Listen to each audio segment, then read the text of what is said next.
Hello Hero, it's Lucy Lannon. If you can hear some music in the background, it's because I live in a very busy area and the music that was playing outside was frankly shite. So apologies if that is too loud for you, but I'm hoping it's a reasonable level to get me in the zone but kind of keep you out of being distracted. If you're curious, it's all by filmmaker because he just makes everything better. Trans, sex, unhappy moods, happy moods, you name it, the boy can fix it. So again, no copyright on my part, no infringement intended.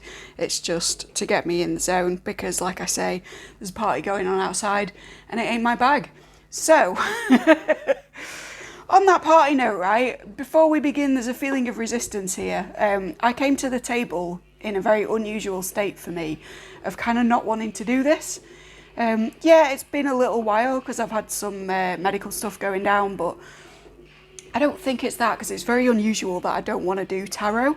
And yet here we are and I had a lot of resistance. So I feel like that's me picking up on some of you, that there's something that you're sort of distracting from, not wanting to do. There's something you're avoiding by being here, and if that's the case, please pause the video, get on with whatever it is you're meant to do and come back to me again, because I don't want to be the reason that you give for why you didn't get it done. With that said, while I shuffle, let's just briefly talk about what's on the table. It's more higgledy-piggledy than usual. You'll see we've got the never-ending candle doing its thing all over again, and that's sort of switched up a couple of times in terms of which candle I used, which end of the candle I used, whether I used nails in it. Some of you have been using nails for protective magic recently, and there's a message there to keep on doing that and that it's a very good thing for you, that it's a good technique, but maybe use more of them, or maybe be careful of the materials. Like some of you will be using a lot of iron, but that's not conducive to whoever or whatever you're working with. If that makes no sense to you, it's just not for you, that's fine. I am just like channeling random shit as we go. Also, I do swear, obviously. I said shit. Man, it's been a while. I'm like getting back into it. I sound totally discombobulated, which again, I feel might be like the mood for some of you. Anyway, so what have we got at the table? Amethyst and selenite together. So in combination, we're talking about grounding. We're talking about taking the spiritual to the realm of the body.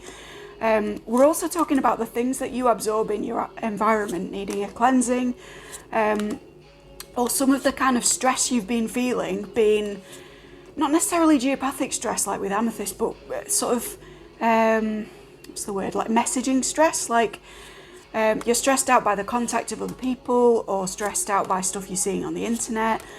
If there's like a general malaise and you don't know what the cause is, if you just feel like shit at the moment and you're just like, I don't really know what it is or why I'm fidgety or frustrated or tired or whatever it is, your thing may be that some of the stuff that you've been looking at or dealing with online is not conducive to your goals at the moment. That doesn't mean it's bad, doesn't mean you should avoid the news entirely forevermore.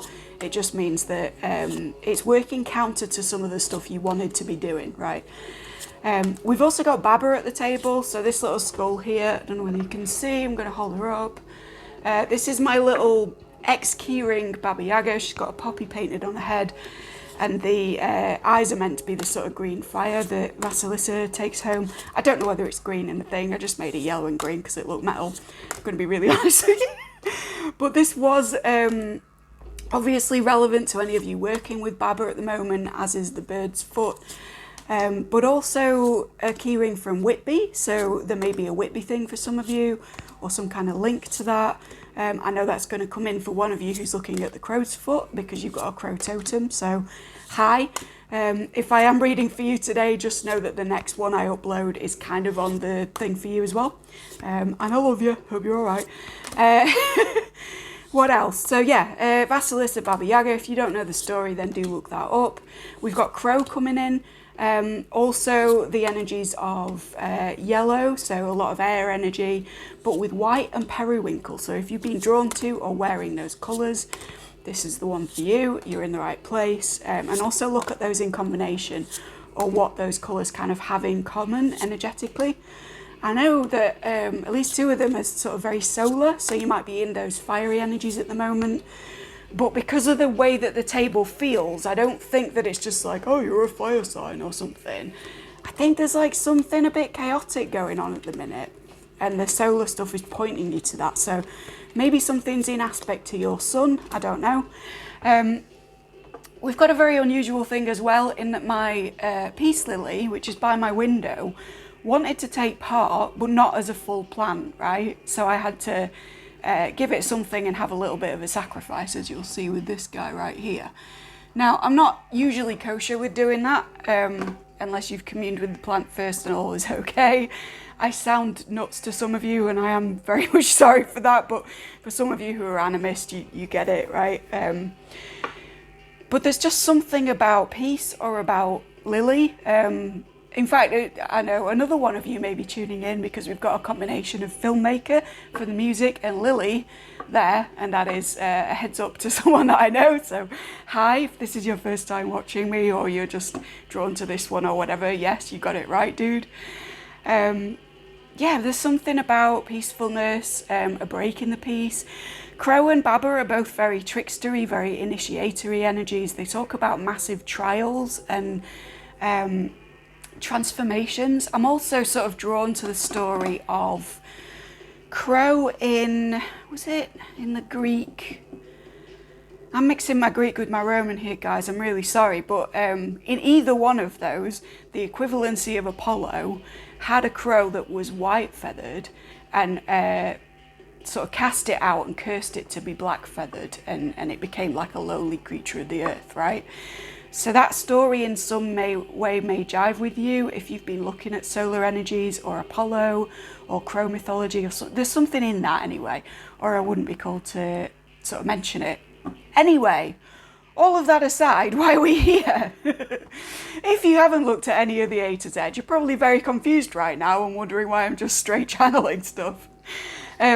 We are on H's 4 in terms of the alphabetized esoteric tombola, the game of mini Marseille that we've been playing for a few weeks, if not months now, I think.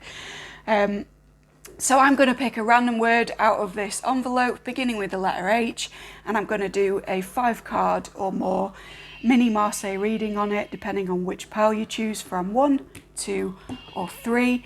That's about the gist of it, and I guess I'll see you in your pile. Pile 1, hi. We're going to do another quick shuffle because I'm not confident on that. You know what? I'm not confident in general today, and that's not like me either. So what is going on with you, pile 1? Have you had some kind of confidence knock? Are you here because of some kind of issue to do with that? This wants to come out already. I'm going to just shuffle these and take them out, and then we're going to get your word, but we're not going to turn them over yet because I'm sort of flipping how I do this each time, and I like that it brings a new ingredient every time that I do it. Was it you? Yes. Oh, and this one already flipped over. Just broke my own rule. Now I'm hearing They Might Be Giants. I broke my own rule, which, as well as just being a fantastic song, may be lyrically relevant to you right now. Or you might have been listening to Book. I certainly have over the last few days. Right, so your word is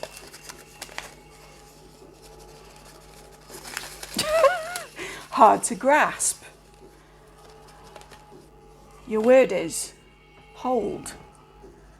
That's very interesting when we've got this kind of grounding, holding, amethyst selenite combo, like bringing back down from the ether, like as above, so below energy. Anyway, let's see what your cards are before I go off on one.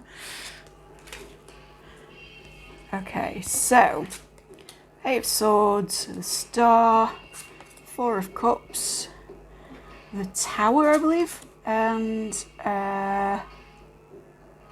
Page of Wands? No, King of Wands.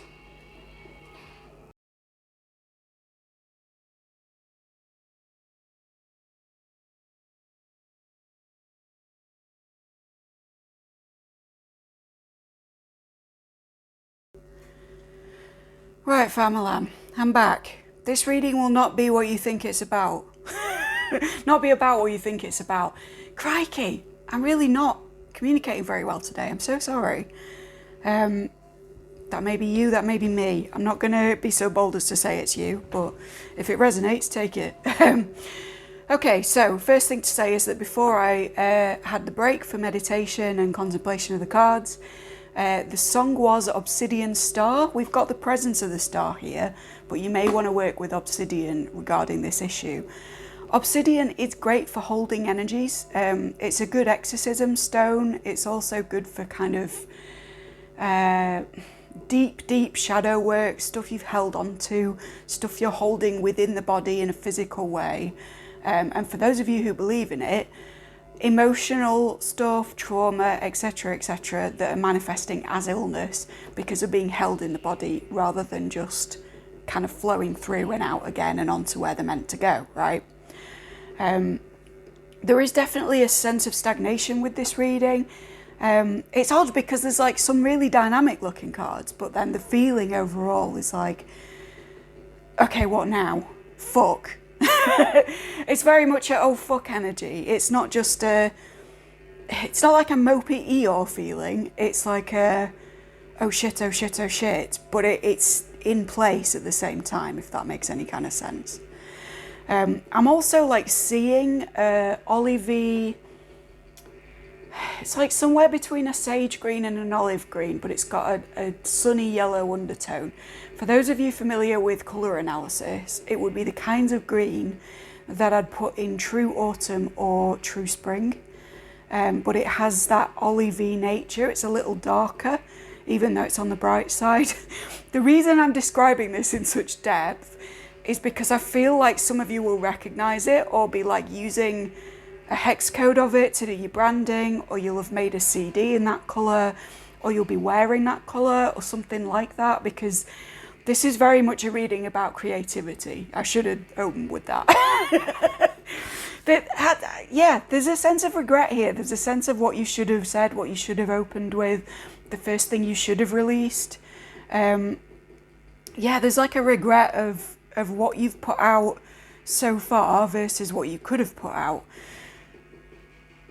Let's just explain this in proper terms and then I'll get into what I mean by that, right? So if we're talking like earthly plane stuff that is circumstantial that we can see, the first part of the story is stardom. Sometimes this is astrology, sometimes it's all kinds of other meanings, but for this particular thing, I'm seeing that you had a level of fame in something creative, because we've got this one's energy that feels more electric than the other cards. It feels dominant, right? Even if it's not. But we've also got two majors, so the phrase that I'm hearing is you were a big deal, right?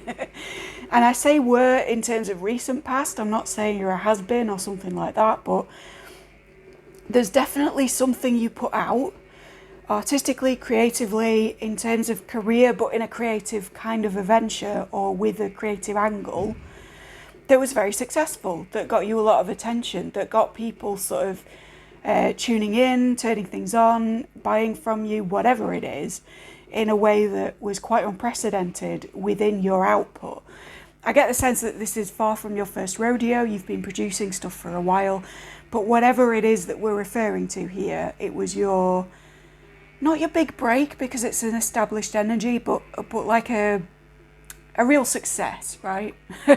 So it was your equivalent of a platinum album, or it was your painting that got loads of media attention, or whatever it is, right? It doesn't have to be as literal as those art forms. There is art and creativity within everything, from, you know, parenthood to PowerPoint presentations, you name it, right? But whatever it was that you put out was very successful, and I do connect it to this sort of sagey olivey green colour. So for some of you that will like clue you in as to like, oh, it's this thing. Anyway, so this is recent past, right? But then in the present, we've got an offer that's been turned down, or support that's not been seen, or some kind of refusal of something. It's the energy of inability to receive from the universe. So if some of you have been doing abundance work, wealth magic, something like that, it's something to do with getting into the groove of that and being able to give but not quite receive. Also, the song at the moment is Conjured Portal. Portal is ringing bells for me, so for some of you this is like fiction to do with portals, doorways, thresholds, liminal stuff, all that kind of groovy stuff. If it is, put it down in the comments, because I will totally be into that. But if it's not that, there's like something that there was a doorway to your next stage, right? And it's almost like you've had the success, the doorway, the portal has appeared, and you haven't gone through it. I don't know whether you've not seen it, or whether you fear the portal, or whether it's just like, for some reason there was a, yeah, no, I don't feel quite comfortable doing that anymore, even though it was kind of what was designed by putting this first thing out. You know, the doorway was meant to be opened. For some of you, this is even in a literally ritualistic sense, right? You opened a doorway and then you realise you don't want to go through it. But where it's a metaphor, it's like the next stage of your creative output is ready, is there. The ability to disseminate it with a new audience is there. But for some reason, you're not moving. And it's odd that I'm getting so much like portal energy, stars, lightning, because of the deck that we're using, and then electricity from this card. And I'm hearing the David Lynch electricity thing, right? It's very charged. The whole thing is very charged, very electric, very sort of staticky. I'm seeing plasma balls in my head, but it's like you almost are the earthing part that can't tap into that energy. You should be the lightning rod for all of this shit happening around you, and instead it's like you're too earthed. Does that make sense? I hope it does. Before we get into like near future stuff, I want to explore what this Eight of Swords is. So you're trapped in some kind of mental prison. You're defensive because this card, particularly in older decks, is very martial. We're talking an understanding of this that is pre-Smith-Waite. So we're talking a very military reading of the Eight of Swords, and it may be that like, maybe that you literally have your guard up with this stuff, or there's some kind of sudden need to defend after the success you've had. I don't get that you're being trolled or that you've had any negative stuff go on with this in a direct relationship to your art, to your creation, to your idea at work, whatever it is. It's more that like, the idea is there with you innately, that you've put this thing out now and you have to defend it. So I think there's room to look back at your beliefs in childhood or growing up about what people's responses to your output will be. So is this, I've become a YouTuber, but I now expect that people will be snarky with me online about the way I look? Or is this like, I've put out a load of music, but good music always gets panned, so I'm waiting for the shit review? Or something along those lines, right? You've put it out there, you've expressed yourself in the world, it's been very well received, but the reason you won't go through the next door, or the idea for the next project isn't coming into fruition for you, is that you have beliefs about how you will be received as a creative person, and they are keeping you trapped in place. If you think of the Smith-Waite incarnation of the Eight, it's that woman sort of trapped behind the swords, but she could quite easily walk out of the thing that she's sort of made herself.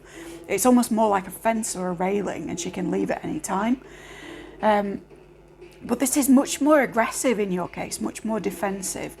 And it might be more communication related because of the deck that we're in as well, because I'm seeing all this yellow. So it's almost like you feel like your words have to tie knots around the thing that you're doing, which is interesting because I'm wearing a load of knots that you can't see at different levels sort of down my chest, all of which have protection charms in them. But then also we've got this knotted string with the crow totem. So the crow might specifically be for this pile, or it might be that putting your energy, your emotion, your intention into knot work is a really positive thing right now. For some of you, you are artists, and the next thing that you want to do is like Celtic knotwork related. And this is your sign, your nudge to say, yes, fucking do it, walk through the door. But that's only for a tiny minority, maybe one or two of you. So if it's you, comment down below. I'd love to see it. But yeah, there's a resistance, essentially. What I'm trying to communicate here, very round the houses with it, is that you don't want to take the next step because of what you believe will happen to you as an artist once you achieve success. That's it. It's a success thing. It's not about the project specifically, it's about your idea of what happens to successful people. So do you hate people who are successful? Do you hate on billionaires when you're on whatever social media platform? Do you bitch about people with money? Do you believe that they're all corrupt? Maybe this colour green, I'm now hearing the Zakk Wylde song, Colour Green. Maybe it's about your like beliefs about what people with money do to each other. And I'm seeing the green in the part of the peace plant that I took. But it's like taking green, right, from a living thing, ripping it out. So there's this idea of like, if I put myself out there, if I make money with this really well, will it be ripped away from me? You might be thinking at this point, why the fuck is my word hold, right? You're holding this in your body. If you've been having physical ailments, that is what it is. I can't remember whether I said this in the beginning. I feel like I'm sort of, yeah, there's a looping thing. There's a repeating thing. You're repeating the same cycles of thought. I have mentioned this. You're holding it in your body, right? Electricity. So this is to do with nerve endings, with the nervous system, with autoimmunity related stuff. If you've been having trouble with, now how do I say this? Like tingling, dead leg, nerve ending stuff where you've been getting pain or resistance or not feeling certain body parts. It's not necessarily anything to worry about unless you've got a diagnosis to that extent, right? I'm not a medical practitioner. I'm not here to give you diagnoses. If this message is resonating for you, you've not got anything more serious than what I'm sort of talking about here. But if you've already noticed these issues, or you have some kind of autoimmunity thing going on, or some kind of nerve ending thing or spinal thing, that is you holding this energy in the body of, if I'm a success with this, it'll all be fucked, because I'll be fucked, or the people around me will be fucked at me, or there's something corrupt around money, or something corrupt around doing better than other people in my life when they deserve to be doing well. Man, we really went in hard on this fucking first reading, didn't we? Like, we're getting to some real core issues, some real shadow work, which is why Obsidian turned up, I guess. But yeah, there's this guardedness, and it's stopping you from stepping through the door. You may have trouble expressing yourself at the moment. This is really strong. Okay, so near future. Well, we've got the Tower. So expect to feel like a crisis point. It's not necessarily that anything's gonna get worse. It just might be that you feel like shit about it, particularly if I've said that you're holding all this in the body and your body's sort of suffering for it, and something clicks in you and you're like, fuck, that's what it is, right? Or if you don't want to believe that, and you're going, I don't want to face up to these issues, I don't believe that emotions cause anything in the body, I just happen to have numb feet all the time, or I just happen to have this nerve-ending thing, and fuck you for mentioning it, right? That itself is a Tower response. It's like a, these are connected as well, so if you are getting a fiery reaction to something that I'm saying, that might even be indicative of like, put this reading on hold, come back to it, let's talk about this later when you're feeling like you can speak with these issues, communicate with your own body, etc., etc. I'm not saying that in an arrogant way. I'm just saying it in the sense of like, if you're feeling resistance to me as well, it's because this state is extremely strong right now. Not everything that I say will be true for everybody here, because it is a general reading, and that's the case with all general readings. But I don't want you to completely disregard it altogether, because the very fact that you're feeling a bit hackled and a bit grumpy about it is exactly what I'm getting at, right? And it's likely that you've been feeling hackled and grumpy about lots of things.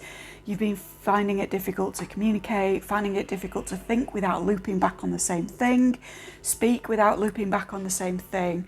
And this has caused you to hold this stuff in your body and get some weird nerve stuff, even if all we're talking about is a bit of dead leg earlier and you were like, that's weird, I must have been sat funny.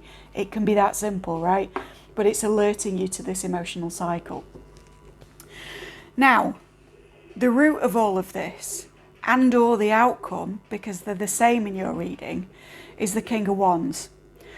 So when we're talking about a root belief with that king, We're talking about a need to dominate mixed with a fear of passion.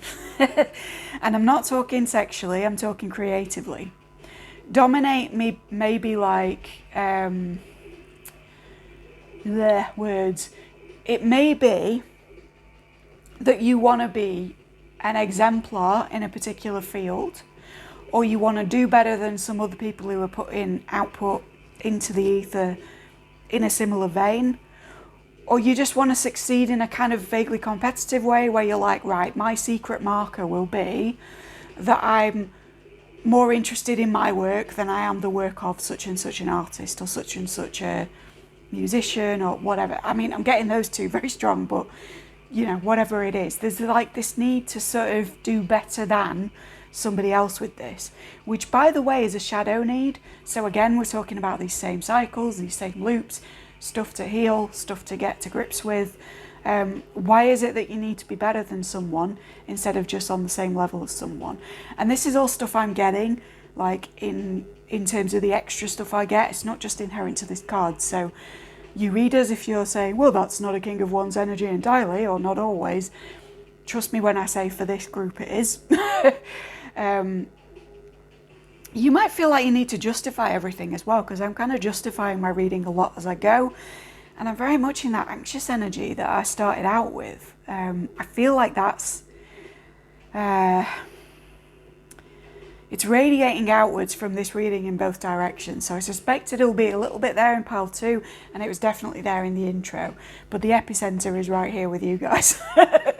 So cheers for that. But also I do, yeah, it's like I need to compete, I need to dominate in my field, but also again with this relationship to passion and shadow, it's, can I have a successful career or relationship to creativity or relationship to making a new thing in a way that isn't detrimental, in a way that doesn't leave me guarded and unavailable for the next step. Unavailable is the correct word, because it's not like you're generating this entirely out of yourself. It's like a little from column A, a little from column B. You've chalked in the outline of the door on the wall and the door is then opened. Do you see what I mean? So it's like 50-50 you and something else that's creating this opportunity for you, but it's you that won't go to it. And the funny thing is, you're looking at it in this king energy. If you could put the king into the light, if you could be creativity embodied, passion mastered, if you could just do things on a whim and be unafraid of the consequences in that very fire sign way, you would be all right to step through this door and into the next thing quite happily. But instead you're on hold and you're holding things in place. You're holding circumstances.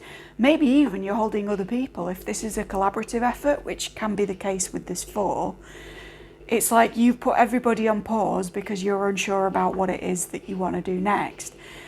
And I don't actually think that it's because you're unsure from a perspective of generating something new. It's that you're unsure as to the response. This entire reading is a concern with what other people think to what you're putting out there, instead of what the content of it actually is, and whether it is that you have held to your integrity and done your best with it. So please refer back to, am I happy with this at all times? And if you are, then go forward, because this tower energy that you're temporarily going to be in is just like an anxiety state that you fucking created. Your rightful realm at the end of this is the King of Wands, is the most creative person in the minors, right? And the star's a bit like that as well. And you've got this kind of echo going on. But I feel like until you step forward and just believe that you can do it, and actually acknowledge that you have issues around success and issues around your next creative step, whatever they may be, that are more deep-seated than the circumstantial kind of bureaucracy of it, you're not going to step forward and do it. You're also not going to have relief from whatever it is that's physically going on with you, medically going on with you. Now, I know that's not very, well, it's specific, but it's not necessarily reaching a conclusion that's all that specific for what to do next about your healing. I think, honestly, your best first step is to just say, fuck it, And to anybody who's involved in helping you produce a thing, distributing a thing, getting a deal so that you can put it out there, like, contact them, go forward with it, pretend you're unafraid until you are unafraid, because this King of Wands energy is also a very fake it till you make it, or he began in that way, should I say, and now he's a king of his kingdom. Now he's faked it so much that he actually is the master. He's the thing he was pretending to be right there in the beginning when he got this kind of accidental stardom, right? So there's that, but then also, if you do want more depth, you can have a private reading with me. The link is down below. There's several creativity readings that we can do. There's a Celtic cross, there's a gifts and purpose reading where we talk about your North Node, your true purpose, and then we can do individual things for specific projects. We can do another mini, whatever it is. So that's an option for you. If not, and you just want to talk about it in the comments, that's fine too. But I hope that you know the next step to take. I hope that you're not completely put out by me mentioning some of this physical stuff, because wherever I see hold, I'm thinking of pentacle stagnation, of holding things in the physical state because they're not able to come out into the creative, the mental, the spiritual, right? And it's as simple for you as transmission of those things from the physical to the non-physical is express your fucking idea instead of being afraid, okay? So if you liked this, please hit like, please subscribe for more similar content. We're going to do all kinds of weird and wild stuff over September, October. And yeah, I hope you share it with a friend. I hope you watch some other Marseille minis, and I hope you have a great day.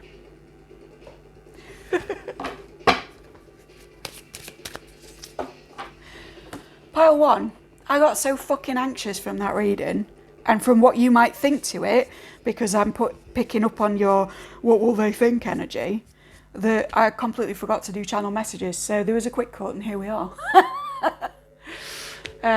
Also, my playlist has switched to somebody that I'm not aware of, but I really like the cover. It's by Seraphim, it's Party in Hell, and it's got an alligator or maybe a crocodile on the front. I think that's coming up for you because of alligator's ability to navigate emotional waters while still keeping its eye on the prey, i.e. on the goal. So your first channel message without me even raising my hand is, again, an echo of if you got the tarot for this pile, you need to kind of swim through the emotional language of what's going on whilst keeping your eye on the mundane, because they are very much interrelated. Right. Okay, let's pick up on some stuff for you. What else have we got? Some of you have got worrying stuff going on with your dad, or you're thinking about your dad a lot, or there's some kind of relationship to your father that's crucial here.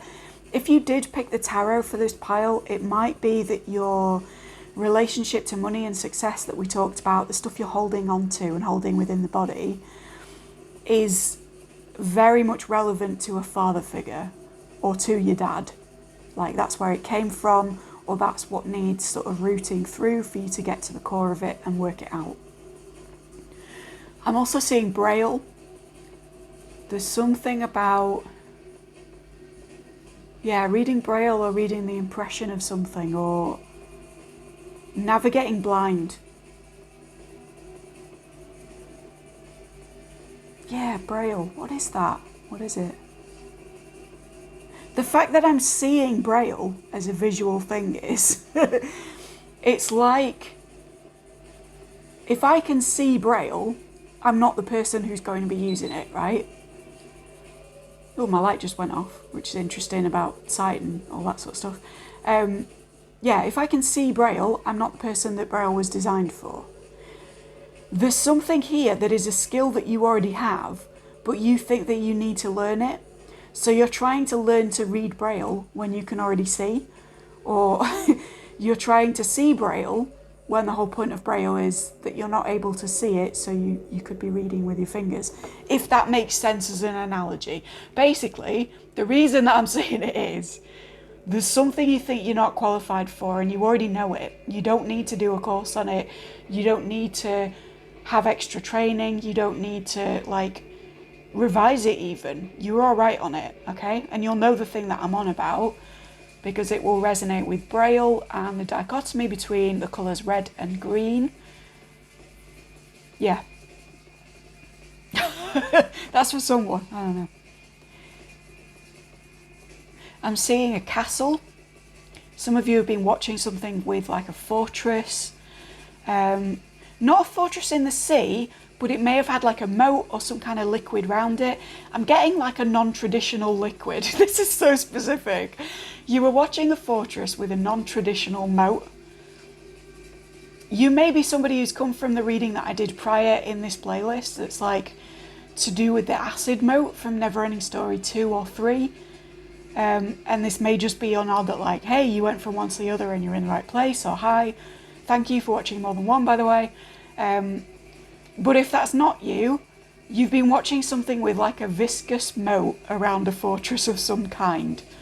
Or for some of you, you make miniatures or something and you're like making water, but it's not out of water, it's out of like resin or glue, or you've made a moat today out of something, or you've been watching a moat. And this is just a confirmation that, hey, this stuff works. I see you, motherfucker. But it's also, there's something about the bass tones in this, or the deeper notes, or lower notes. If you're working with colour, you need to go darker by a shade or two. If you're working with music, try some lower stuff. Some really bassy stuff, try and add more bass, try and drop your tuning. I'm hearing like a drop D over the top of this song, which is really distracting and discordant, but hey ho. There's something about going lower, darker, deeper, a descent of some kind, but it's in a creative sense. It's not like, oh, go deeper, darker into yourself in that kind of way that's just been discussed. It's more literal. So go darker, go harder, go bassier, yeah, go deeper, whatever that means to you. I'm hearing the name Dylan, also Tony, I don't know. For some of you, you're watching on your birthday, happy birthday. Or come back to this on your birthday if that's not resonating, because there will be a different pile and a different answer, and it will be right for the day that you're in. If all of this has resonated so far, come back on your birthday as well. Like, comment a birthday cake or something down below and come back to it. I'm not just saying that for the comments. I'm saying, like, genuinely come back, loop back around. Because if you remember from the tarot, this pile was about loops as well, like circuits. So come back to this on your solar return, yeah? Looping patterns. The next song is Warning. So there's... Oh, okay, you've been listening to a song with the word warning or cold warning, but it's not the one I'm about to listen to on this playlist, which, by the way, is no longer my playlist. It's just out of my control now. There's something in that. You need to surrender to the next thing. You've been curating your surroundings in a very specific way, and you need to just let the feedback happen now. It's like you've made... physically or energetically, you've made a certain aesthetic, or you've made a certain set of circumstances, and that's been absolutely accurate for you, but you need to let the kind of playlist guesswork fill in the rest for you now based on what you've started to create, if that makes sense. So you'll be getting feedback in terms of the very stuff that you were really specific about that is new. For some of you, this is like you've been very careful recently with like your friendships, your connections, your relationships. You've maybe cut some people out or distanced yourself from some people who were no longer in the same energetic space as you and it really wasn't working for you. Or you may have like switched jobs or switched tactics on something. If it is like a social thing, there's going to be new stuff coming in because of that work that you've been doing, but you need to let it, right? So stop the curation. Stop the picking out of people under a certain criteria that you were using, because that was correct for then, but for the new stuff coming in, it's going to be outdated. It's like you've done the picking out of stuff, you've done the work, you need to let stuff come in for you now. Again, if you chose the tarot for this pile, it's like you've done the guarding of your energy, but now you need to get into the receiving state, or you can't get that success coming back in, yeah? Some of you, like, it's surroundings. You've been getting rid of old shit. Great stuff. Happy for you, but stop now. and maybe let some new things enter your environment in every sense. I'm getting flowers as well, because the song's just changed again to something called Flowers Hold No Meaning by Buzzkill. Or Buzzkill, sorry.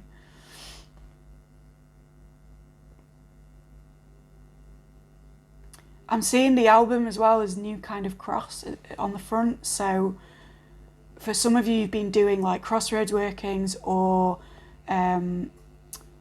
uncrossings, counter spells of some kind. And that's made you rule out certain connections or cut off from certain people or, like disconnect from certain influences, cut cords, etc. because of the uncrossing that you had to do. And again, that's been well and grand, but it's like the music, it's reaching a crescendo now. It's gotten to the point it needs to get to. And now it's time for new things to flow in, but you're kind of not letting them. I'm still getting the anxiety that I had for the reading, the tarot reading, sorry, not the channeled reading for this pile. So there's something there about like, you don't need to feel anxiety anymore. You don't need to defend yourself in quite as guarded and resilient a way. You can let things flow into your experience again. For some of you, this is a relationship because I'm seeing this ring kind of glowing. Opal may also be something you want to work with, but if you were working with obsidian earlier, don't use them in combination. Very different energies, okay? Use one, then shift your vibration into the other, but I'm being told don't put them together, okay? You were in obsidian space, you were maybe uncrossing, maybe even blasting. For some of you, you were protective, and now it's like you're ready to receive and take stuff in. Some of you, this will be literally someone coming in to fuck you, because the next song is Lust Riders by Filmmaker, and if you know Filmmaker, you know it's quite, yeah. That may be even one for me because of the combination of the ring and the song, but anyway. Yeah, let it come in. And if you are struggling creatively and you have the opportunity to fuck somebody or be fucked or whatever it is that you want to do, let sexual energy come in, okay? This is your final message. Sexual energy is healing for you. Sexual energy is sacred, right? If you feel drawn to listen to The Love Market, it's a great album, listen to it. But if it's not your sort of thing and you can vaguely hear it in the background, that's not for you, but just let love come in, but specifically let sex come in. Or get sexy with yourself, and that'll unblock the next creative thing. Or it'll, if you again got the tarot for this pile as well as the channeled, it'll shift you from I created a thing but I can't push it out there into the world because I'm afraid, into just like big creative vibes and a big release of all that stagnant bollocks into orgasm and on to the next thing, right? You may want to look into sex magic if you haven't, but for those of you who are like, sex magic, that sounds ridiculous or crazy or scary or whatever, that's not for you. It's just to say, if you can get into that sensual, sexual kind of vibe, it will help you to release all this shadow work stuff that you've been doing and be less guarded against the next thing, whether that's friendship, creativity, a move, a different job. It'll be different for all of you. I'm getting hiccups, so it could be literally any of those things. But yeah, there's also with the hiccups, there's something about sobriety with amethyst as well. So don't be drunk when you make this decision or you do this process, even if you like to drink when you fuck or you like to drink when you do release magic or something like that. Like I'm hearing, don't take anything into the body when you're doing this, because as we got with the hold energy before, it's an extra strain on the body to process alcohol and do this stuff, right? You want the sexual energy, but don't do it on a inebriated basis, whether that's drink or drugs or whatever, if that is making any sense to you. Some of you, it's like sacred dance and then maybe fucking, I don't know.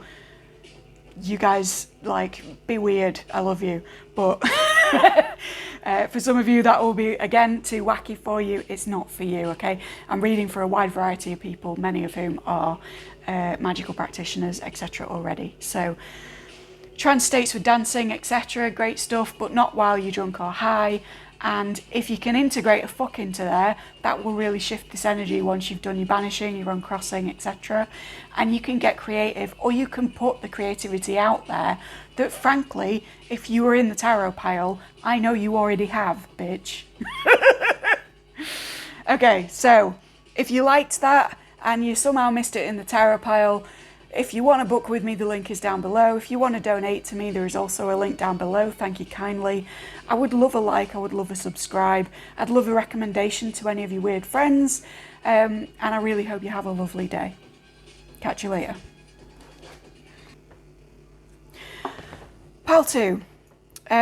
If you're on a holdover from pile 1, I'm sweating right now, and it's probably because of you, and that last bit of the message is definitely for you.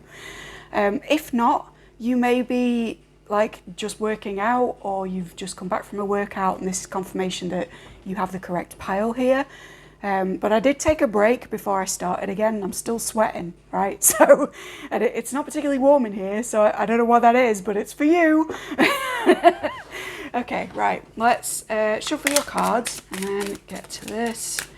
The other thing to say about when I set this up again is that I switched up, not the song, but like the playlist that we were on from the last pile, because frankly, I didn't want any more of their anxiety.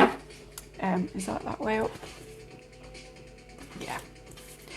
And in doing so, I was told that I needed to reconnect internet-wise, right? This is not true, absolute bollocks. As you can hear, the music is working fine. However, I think that this is because in some way your pile is about reconnection. Now, whether that's with self or with another person or something, we'll see. But reconnection is a big message. And as soon as I'd gone, oh, is this a message? It instantly connected again and it was fine. So that's a big clue as to the fact that it's probably a yes. This wants to be a clarifier. I don't know what it is yet. Right. H is for... I can't see this, by the way, just so you know if you're new. H is for humanitarian. Okay, let's have a look. So we got the lovers. No, we got judgment. Wow, why did I say the lovers? Okay, reconnection for some of you is with a lover. Maybe you did come from the channeled from pile 1. I don't know. Certainly that kind of music. Anyway. Okay. Interesting. Oh, death. Hello. Don't freak out. It's fine. Okay. So, we got a 7 of Wands, a death, a 2 of Pentacles. No, sorry. A Page of Pentacles. I always get confused because there's 2 on it, but it's not the 2 in this deck. And a Queen of Swords facing the other way from all of this. Right. Your clarifier is... 2 of Swords. Indecision. Give me a minute. I'll be with you in a jiff. Pile 2. This is a bit of a strange one, and I hope you'll bear with me. First thing to say is that when I saw this guy and clocked who he was, and sort of thought about the page a little more, the word I heard was herald. Herald of Pentacles. And I know that for some people the pages are angelic messages, or kind of the equivalency of that in myth, or even in a sort of archetypal psychological way. So a message coming in from the outside that is governed by a particular element and the characteristics of that element. So in layman's terms, what do I mean when I talk about a Herald of Pentacles? Well, you may be working with Uriel, or with some kind of earth dominant archangelic thing, or an earth direction on your preferred compass. For some of you, you're working with snake energy, because that's what I associate with my sort of totemic compass. But there is like a message of your mission on earth, right? And if this is all sounding very woo to you, and you don't work with angels, and you're coming here as kind of an atheist or an agnostic or whatever, let's just say that a message is coming in which is important and which changes the traditional meaning of this card to be the next thing that happens is going to be crucial to like legacy, to the body, to stuff that you're sort of doing here on planet Earth and how you define yourself in very practical terms and often financial terms, right? That although it's a very sort of swordsy spread in some ways, this is about your relationship to financial flow, which again, with Uriel being about lightning, makes me think you've come from the tarot reading for Power 1 or the channeled message for Power 1.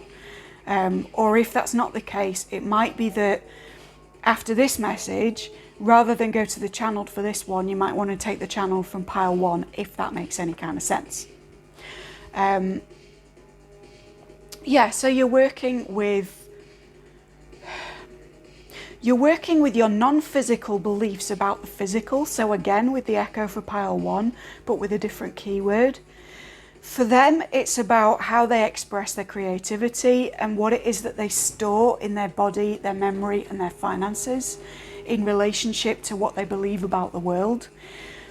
For you, it's about how you express generosity to other people and how you believe that that's paid back to you in return, right?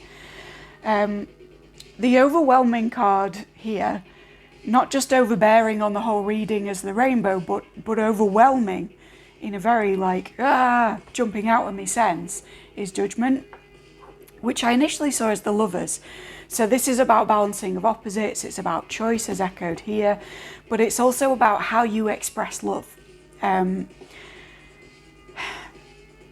put it plainly, this entire reading is about somebody who gives financially because they believe that that's an expression of the flow of love, but who may be overgiving from a fear of judgment and therefore be blocked in other ways. There is a big like Christianity or tithing or giving to a religion in a financial way vibe here. Like I'm seeing people throwing money into the collection hat or donating to a cause in a very sort of public way with I don't want to be disrespectful to Christianity because I am syncretic in my own practice and that includes some Christian stuff, but I'm hearing giving to the cult, right?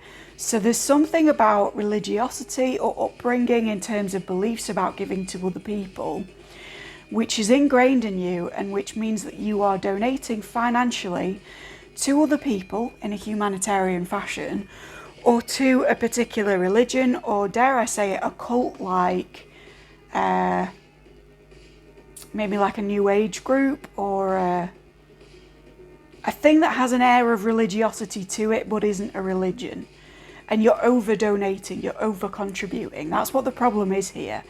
It's not the idea that that collection hat is going round, and I don't want any of you churchgoers or adjacent to be mad at me for mentioning this. It's not that giving back to a religious community is a bad thing.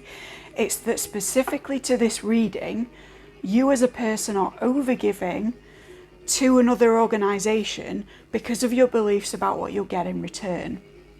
Now, for those of you who are a-religious, this is simply you are expressing humanitarian effort in a more public way than you might and contributing a little more than you might if you were going unseen because of what you believe will come in for you, or indeed how it is that you believe you'll be punished if you don't give. So this isn't necessarily saying I'm giving back to the other because I think everyone will praise me or because I think I'll get a reward, you know, my reward in heaven. Or it's not that simple. It's more like I believe that if I'm not generous enough in this life, I will be punished. And that can be generosity literally with money, and for most of you it is, but it can also be time.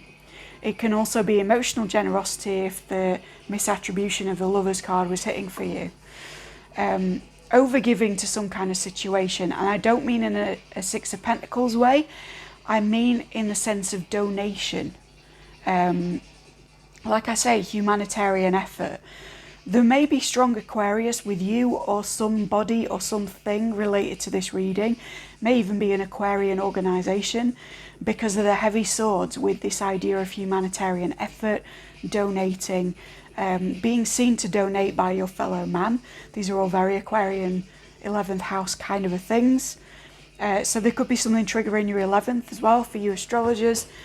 But yeah, it's this idea that, like, overwhelmingly, before we talk about anything else, there is a fear of being judged here that is masquerading as intervention, divinity, pleasantries, humanitarian effort from the good of one's heart. And it's not that I don't think you're good, pal two. I think you're a very good person indeed. It's that I think that the language of being good or being someone who will not be punished has maybe led you to beliefs about money which are over generous, over giving, to the point where when something comes in for you, I think you do get into a 2 of Pentacles rather than a Page, where you're almost like juggling that amount, wanting to give it to somebody who you feel needs it more or needs it equally, or it's like, again, with the message about receiving that was strong in pile 1, it's like you can't just take it for yourself and use it because you believe that the contribution of other people will be bigger than the contribution that you can make to the world. So if money comes in for you, you have to give some of it away, or back to the church, or back to the group, or even back to the business for some of you, because it's that sort of collective identity which has the background whiff of ostracization and excommunication. And that's why I'm thinking church, and I don't mean that negatively to my Christians, I just mean that everything historically has nuance, and where you get inclusivity, you also get the exclusive, the excommunicated, right? It's this thing of being part of the group, and if I'm humanitarian in this specific way, I'll be part of this group. I'll be seen. Yeah. There's a real anxiety with being seen.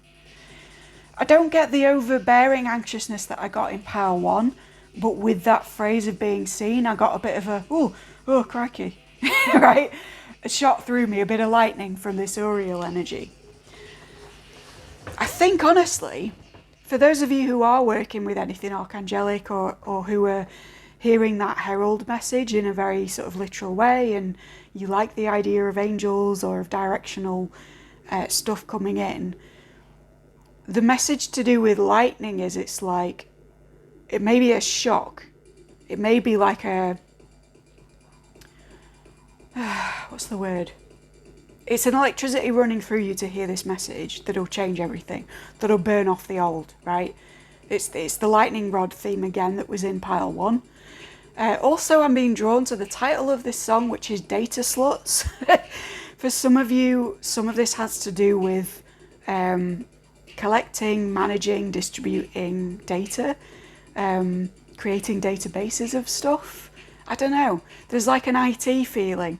So for some of you, it is a job, and it's specifically within that field. Saying IT is going to sound so old school, isn't it? But you know what I mean. If that's not relevant, it's not for you. This is a general reading. There'll be lots of messages here for all kinds of people. So just take what resonates. But, right. Never mind where you're going to be or what's overbearing, because I'm going all over the shop here in all directions, as I did in pile 1. Let's look at your recent past. There's defensiveness here, but there's defensiveness from a higher ground. I'm hearing the, what is it now? The quote, anyway, that it's over Anakin, I have the higher ground, that's it.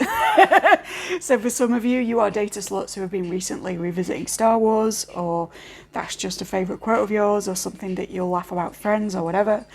But there is this sense that, like, it's a defensive position, but it's one from higher up, right? If we think of the Smith-Waite variation on this, you're fighting people down on the lower part of the cliff from the top of the cliff. You could just walk the other way. So there's this sense as well that, like, how do I say this without being a bit, shadowy. I don't want to say that this group that you're worried about the opinion of are beneath you.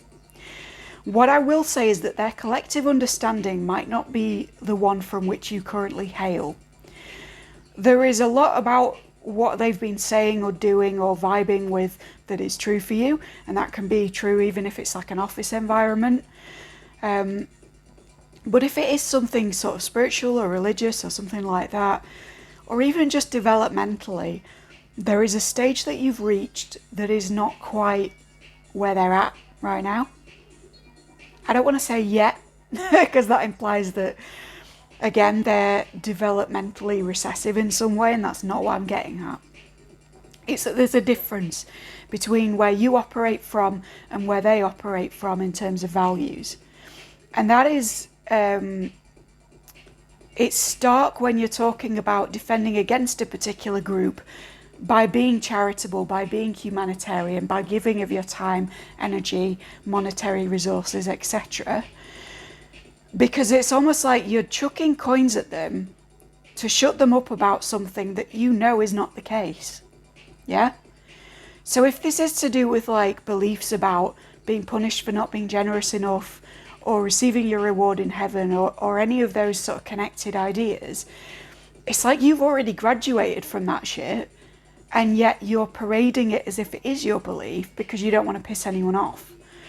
And therefore you're losing money to it, or time to it, or resources to it, because of what other people believe about the way to give love. But that's not the way that you give love anymore. You've ascended beyond that point, right? That's not to say that it isn't a loving action to give to other people. It's to say that it's not that simple anymore where that's the only thing you've got to give, where that's your primary offering back to the community, right? You may be the person... What am I trying to say here? It's like you don't need to be the person putting coins into the collection hat if you were also the person up repairing the church last night. It's like you've given to this group, this community, I want to say this faculty for some of you, in a different way, and you don't need to be doing things as traditionally as they do them when they give to each other or to a greater cause, if that makes sense. There's also the sense for some of you, if this is about giving and receiving energy or money, that you are now at the point in your spiritual development where you can receive without, like I say, spending that money on other people in your life that you feel you want to be generous towards, or that you feel are going without.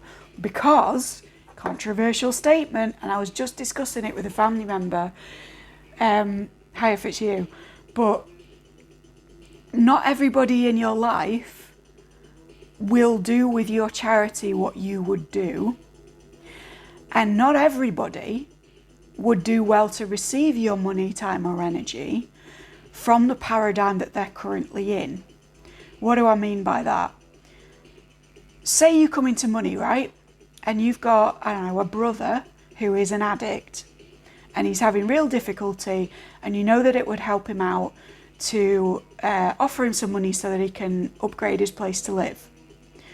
However, you also know that because your brother is an addict and he's not yet in the process of healing himself, if you gave him that money towards his house, he would probably spend it on what he's addicted to, right?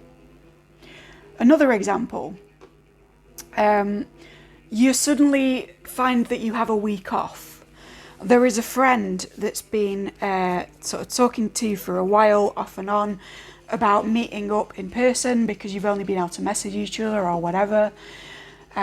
Your week off is like the only week off that you're going to get for some months. It is precious time to you. It is a precious resource, much like money. But you feel that it would be ungenerous of you not to give to this friend. So you go to visit them and spend 6 hours of one of your only days off listening to them sort of go round and round about the same subject, or listening to something very negative, or otherwise engaged in something which is not beneficial to either of you, right? These are just examples to get the point across, but it's almost like the understanding of, if I receive, then I immediately have to give that gift to other people, is going into nuance a little bit with you, because you're realizing that not everybody operates the same way as you anymore. And indeed, that might be the reason that new resources, new money, new time, new energy even is coming in for you. It's like a test from the universe in some way of like, so are you going to just hand this resource to all these other people in your life whose hands are out, who are waiting for this gift pouring down from this like angel figure, right? Are you going to be everybody's angel? Or are you going to take this thing as it's been offered to you by this herald of earth and use it to concentrate on your money, on your legacy, on your time, on the way that you use your resources in a more private sense? Because that, in the end, is actually the more humanitarian act in this case. Putting into yourself for the moment will do bigger things for the world than you handing over whatever it is that you're gifted with. That's what we got to. Yeah, that was the core of it that we were trying to get at. Right, so this Two of Swords is an indecision about how to spend whatever it is that's come in for you recently, or is coming in for you in the present. So if you haven't received a large sum of money or some kind of new opportunity or time or whatever, expect it this week, right? And then in the present, you've got the Death card. So this is like the divine archetypal thing of saying a cycle is ending so that a new one can literally begin. Bodies rot into the soil to fertilize the soil so that plants can grow. And, you know, big Mufasa circle of life speech, right? But that is the Death card. It's this thing can't grow without something dying and nutrifying the soil where something else is going to happen. So, like, in order for this humanitarian effort in truth, in the expression of the true will, if you like, to manifest through you, for this herald of the earth to be like, go on then, do your legacy, you have to drop the idea that the only way you can give humanitarian effort is through contribution to the group that you've been over contributing to. I hope this is making sense for you. So yeah, if you get some money coming in this week, I want you to try not giving it away to your family, friends, colleagues, church, whatever. If you're getting some kind of extra time, I want you to use it for yourself. You don't have to tell anybody. You can even tell a little white lie to people if you want and pretend that you're doing something else. But I want you to keep it because there's an indication from this reading that it is sacred. And I don't want you to see it as an act of selfishness to use it to live out your own resourcefulness. That's what I want to say. Being drawn to the title of this song, it's Shallow Attraction. So for some of you, there is a partner who is wanting to draw upon this time, energy, whatever, who you are attracted to, but the reasons they want to kind of suck this for themselves in a way that comes across as being very generous from your end is actually quite shallow for the moment, and you would do well to put into yourself and not into the connection, as I've already said, right? So, undercurrent and or outcome, Queen of Swords. In the negative, this is somebody who's like closed off to receiving, who has her sword up, who has her guard up, because she doesn't understand the nature of flow. She doesn't understand giving and receiving. She's perhaps elitist about her efforts. This could even speak to the elitism of a community or group if that stuff was vibing for you. But it can be somebody who's just basically like got their defences up to anything coming in, right? However, when she's seen as an outcome for this new death, this new realisation that we've just talked through, which sort of comes into the immediate future of this herald energy and this lightning strike of like, oh wow, I can do it like this instead. When she's in that kind of energy, she comes into her light, which is somebody who is very discerning, who sets boundaries very well, who delineates between concepts, between groups of people, between, yes, this thing is true, but it doesn't necessarily extend its logic to this thing being true, right? So it doesn't follow on, for example, that because giving money is generous, not giving money is always ungenerous. It doesn't follow on that because you contributed to a spiritual community, you will automatically gain your place in heaven if the rest of your politics is absolute dog shit, right? These kinds of things are the things that the Queen of Swords in her right mind can discern between. So it speaks to this idea that you are more than capable now, from your higher ground, from your newer understanding, from the death of the old paradigm, to sort of go, listen, I know that it used to work like this and I understand those principles, but I think that it works like this now, and one does not lead to the other, one does not mean the other. I'm drawing a line with the sword between this old version of me that would have to overgive and the new version of me that can see it as a blessing when something comes in and actually use it for myself in what will eventually become a humanitarian effort anyway, because your vibration, your presence in the world, your expression of energy to other people, how happy you are, how much that happiness is infectious, that is your humanitarian effort in a broader way and arguably in a more impactful way, right? The way that you're passing this gift on is not the same fashion as the gift came in. So if it's money, you're not giving money to other people, you're giving the new self that you become with the pleasure of having money. If it's time, you're not giving time away, you're giving away the product of something that you produced by having a week to yourself or a day to yourself or whatever it is, right? You get the gist. But in order to do that, you have to have this death with Queen of Swords, and you have to cut between the old life and the new life, the old paradigm and belief system and the new one, and say, I can receive fully in order to give, and that is my humanitarian effort, and that is my new way to be a humanitarian in a world which is very concerned with performative giving and not so concerned with maintaining one's personal vibration. You feel me? So, I hope that all of that made any kind of sense. If it did, please like, subscribe, ding the dong, thank you kindly. You can also book with me for more detail down below, or to get something just more personal to your specific situation. And down there is a donation button if you did want to give of your resources to somebody else. Although if you've just come into money, I would not recommend financially giving to me because of what we just said, right? And that's the only time I'll say I don't recommend financially giving to me, because a girl's got to eat. Anyway, I hope that you have a great day. I hope that you really enjoyed this and you check out my other stuff if you did, and share with a friend. And yeah, just take care, pal, too, and make sure that the things you're receiving in your life are truly received by you and not just handed straight to other people. Catch you later. Channel message for pile 2. Monster Maker, the movie, is coming into my head, or like creating puppets or creating big structures. I don't know, maybe you were the fortress person in pile 1 as well. But yeah, there's something about making, something about creating life. But it's not creating life in a literal fucking and baby sense. It's like bringing life into something that is, what's the word? It's like anthropomorphic, you know? It has a face and a personality. I can't think of the proper word for that, but you know what I mean.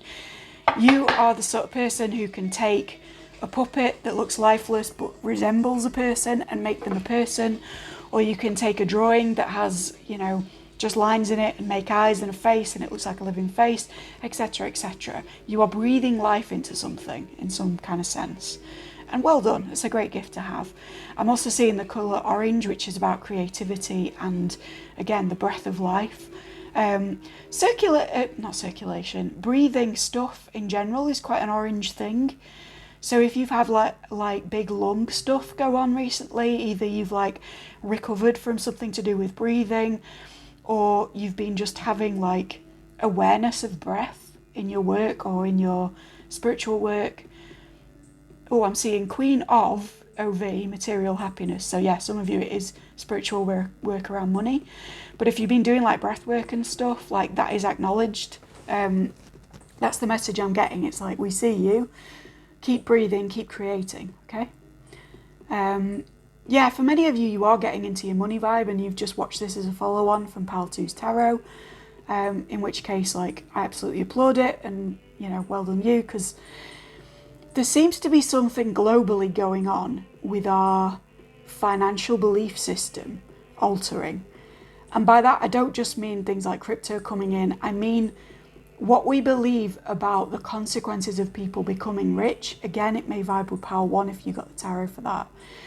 But like, there's a reckoning of how we view materiality and the consequences of it. And I feel like whatever work you've been doing on yourself, psychologically or magically, addresses that and addresses it on a personal level. Like, who do you believe you would be if you were rich? Is it a positive or a negative assumption? And how comfortable do you feel with receiving money and wealth when that's the case? And also, how do you believe that the world works regarding wealth, right? Do you have a paradigm about capitalism and exploitation? Or do you have a paradigm about this not being a zero-sum game, right? So that's coming in. The Queen thing as well. Some of you have got a small child who's been wearing a tiara and looks lovely, or they've been playing a queen, or there's a chess thing as well, like playing chess with someone younger and something crucial around the queen. Yeah, there's just queen energy, but not in an empressy way, more like the archetypal figure of the queen is important somehow.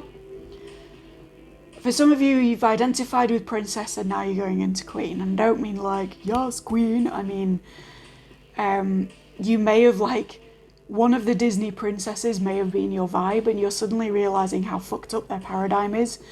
And you've gone to queen energy as a result. You've given up the princess bit and gone into like, yes, all of the good stuff of that, but with the awareness that this other thing is also true, right? So you've graduated from Disney. The colour purple as well, or like a dusky, it's like a lavender meets pink, but on the greyish tonal side. So if you're a summer palette, it may be one of your colours. That's coming in, or plants with that kind of flower is coming in as well. I'm seeing birds as well, so like bird feathers in a kind of dusky mauvey kind of mauve, that's the colour. Dusky mauve is coming in. I'm noticing the stamps on the envelope as well, so some of you have been writing traditional letters or posting loads of stuff today, or packing something up to post off as part of your business. This is for you. Hi. What else? Ooh, okay. I'm suddenly needing the loo, so I'm going to go and come back. But for some of you, there's something urinary going on, or you need to drink more, right? So while I'm gone, drink a glass of water. I'm actually not going to edit this out. I'm going to go and rush back in. And in that time, you're going to get a glass of water and drink it, mate, all right? It's for your own good. I apologise if anyone's not at all thirsty, but I'll be back. And I'm leaving the music on. Oh, wait. Let's see if I can get out of my chair.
I'm back. I took a while. Sorry, not sorry. I hope you've got a glass of water, little mug, because if you haven't, and I just said that, then you're not listening to your messages, are you? Act on them as well as listen, yeah? Anyway, while I was away, I got the message, a scattering, a smattering. Some of you may have just thrown a load of shit all over the place while I've been gone. 2 seconds while I turn this music back on. Yeah, you may have scattered something like confetti that you were trying to keep in one place, in which case, lol. Or it may be that there's something that you're applying paint or glitter or something like that too, and it's saying do it in a randomized way. A scattering, a smattering is the best way, okay? For some of you it will be fabric, in which case let me know, because that sounds really cool. I love splashed effects, etc. Some of you have just splashed the water that I told you to get everywhere. I'm truly sorry, but hey, now you know this stuff works, right? Okay, let's get some more stuff. Right, the Baba Yaga was for you, that we got at the beginning. So read the story of Vasilisa. I'm sorry if I'm butchering pronunciations on this, it's just the thing. Yeah, there's some kind of protective or initiatory cycle around the Baba Yaga tales that you will resonate with. You may also be working with chicken or cockerel, or have seen lots of chickens or cockerels or something, and that is a nod to look up that animal, look up its behaviour, look up what it represents in myth, and see if anything there, lesson-wise, is vibing for you. Yes, I'm still glittery, I did wash my hands, I promise you, it's just this stuff never comes off. What else? I'm going to switch sides again. Oh, that's the thing. You've been playing devil's advocate. Yeah, there's some kind of conversation where you've been playing devil's advocate, but the message here is that you know better. You actually know which side you would fall on, and it's important that you defend that side for the understanding of another person. I feel like for some of you this is a parental thing where a child has asked something and another parent or another adult has chimed in with their answer, and then in order to instruct this child you've played devil's advocate on that issue and said, well yes but also no. There is a need to make your position, whatever it is, clear on that issue in order to get to the understanding for that person, because it's not enough just to say I'm hearing disagree with daddy, or disagree with the other person who is very stuck in their polarity. Sort of playing devil's advocate that way, it's like, okay, but where do you actually stand? Because it will be beneficial for this third person who's asking about stuff to know your position, right? And whether that's somewhere in the middle, that's fine, but it's specifically with this issue of playing devil's advocate with something, it's confusing somebody unnecessarily, and I think you need to make your position clear. That's what I'm getting. Ooh, let's switch hands. Man, oh man. You guys been lifting weights? My arm got really heavy. Fucking hell. Okay, what else?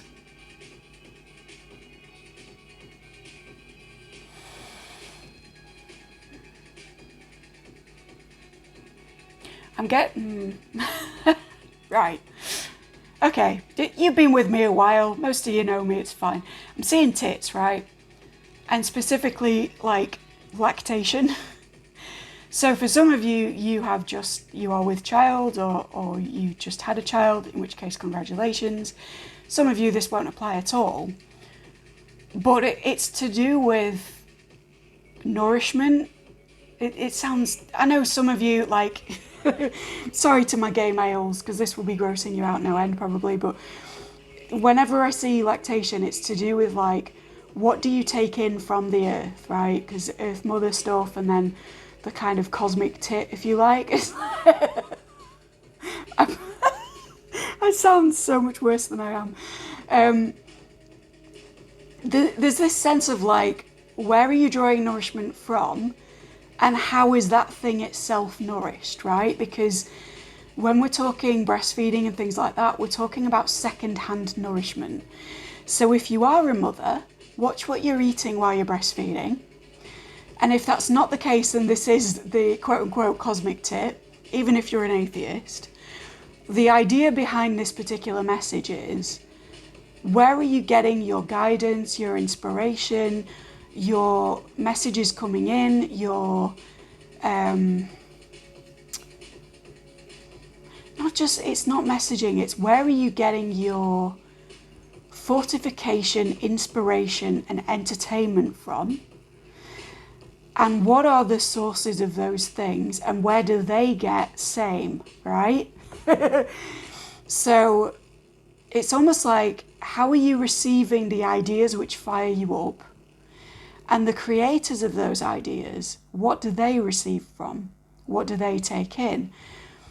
And is, for example, their messaging not so nourishing for you because of beliefs that they have, right? So it can be in belief shifting ways, or it can be, in a very literal sense, the person feeding you, what is their idea of nourishment? How do they nourish themselves? Yeah. It's about self-care as well, or not self-care.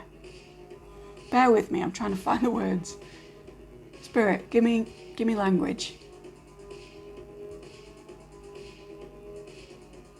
The things that you return to fortify you after draining experiences themselves have sources of nourishment, rejuvenation, regeneration, and you need to look to those. And that will either tell you a way that you can go direct to the source, skipping the milk, if you like. That's the phrase they're using, skipping the milk. Or, if you're not ready to skip the milk, if you're not like weaned off yet, you can't go straight to the apple and you have to have the apple via breast milk of it, then it's like, what is the quality of what they're taking in, and therefore the quality of what they're producing? Simple example, a lot of Netflix shows at the moment are very negative in terms of what they're spreading about world paradigms and the way we relate to each other and the way we behave with each other. Possibly because some of the creators of that media don't have the best ideas about the way that other people behave, right? Or the tendencies of other people or events or whatever. So like, look at what your idea of your own fortune, your own fate, your own path is, as discriminate from like what you're taking in from other people, which is a similar message to the sort of online stuff we got when I was shuffling all piles. But it's more specifically like, where you go as your sanctuary, as your nourishment, as your time away from other stuff to recharge, look at how that recharges, right? And if it's a space or something where you're like, well, it doesn't, then try and put an animistic hat on and go, what makes this space as energetically pure as it is? What feeds it? What makes the things in it so lovely? You know, if it's a particular quality of light, then your answer is the sun. If it's a particular smell, then like, where is that smell coming from? Is it the bakery down the street? Can you go right to the source, right? I'm being very sort of, the statements I'm giving are very plural because this is such a general reading, but you'll get the vibe of what I'm saying, right? It's, you need to see whether the nourishment that's coming in for you is from a positive source, and either skip to that source or change it. Again, the colour green, but in a different way to pile 1.